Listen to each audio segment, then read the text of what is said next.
जिस ज़िंदगी में संगीत नहीं वहाँ खुशियाँ नहीं। जी हाँ दोस्तों, कुछ ऐसी ही बातें इस वीडियो में हम आपको बताने जा रहे हैं जो कि दुनिया के प्रसिद्ध व्यक्तित्व चार्ल्स डार्विन ने अपनी the autobiography of Charles Darwin में लिखी हुई हैं। उन्होंने लिखा है कि मेरे विकास सिद्धांतों पर सबसे ज़्यादा प्रभाव मेरी पत्नी एम्मा के पियानो वादन का हुआ। मेरा और एम्मा का लंबा चलने वाला वैवाहिक नृत्य पियानो वादन की दैनिक लय पर आधारित था। संगीत मेरे घरेलू जीवन का केंद्र था और एक मुश्किल दिन के बाद राहत देने वाला रामबाण भी।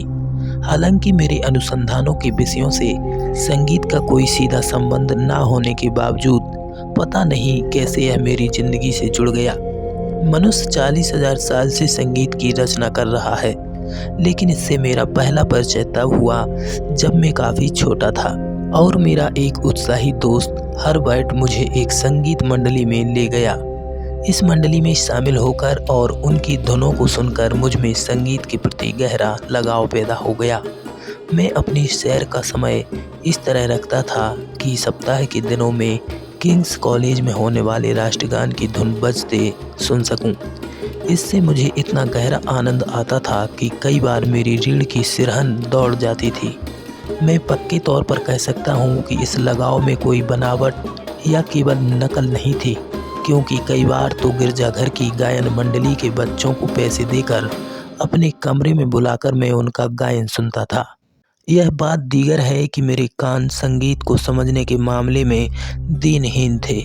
मैं एक भी धुन समझ नहीं पाता था और ना ही कोई धुन बजा पाता था। यह मेरे लिए भी रहस्य है कि मैं संगीत का लुत्फ़ आखिर उठा कैसे पाता था। मेरे मित्रों ने जल्द ही मेरी हालत का अंदाज़ा लगा लिया।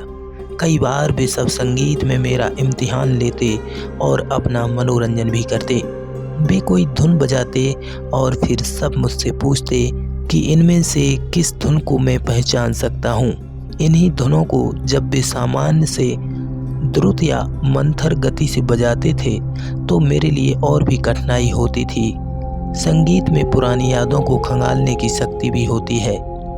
अतीत में शायद दिमाग में आने वाले किसी विचार पर आपने ध्यान न दिया हो, पर संगीत की धुन सुनते ही तुरंत ही वह विचार ऊपर तैरने लगता है। और जब ऐसा होता है तो यह वाकई ताजगी से भर देने वाला एहसास होता है जो कभी कभी आँखों को भी नम कर देता है।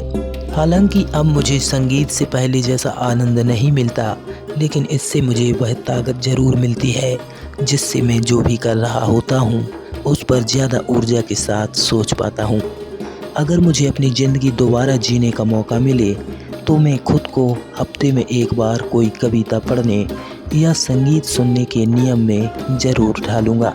इससे मेरे दिमाग के उस हिस्से का ज़्यादा उपयोग हो सकेगा और इस उपयोग से वह ज़्यादा सक्रिय हो भी जाएगा जो फ़िलहाल मुझे पंगु दिखता है।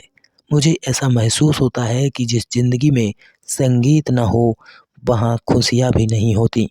दोस्तों, संगीत की महत्वता बताता यह वीडियो और चार्ल्स डार्विन के विचार आपको कैसे लगे कमेंट बॉक्स में ज़रूर बताइए।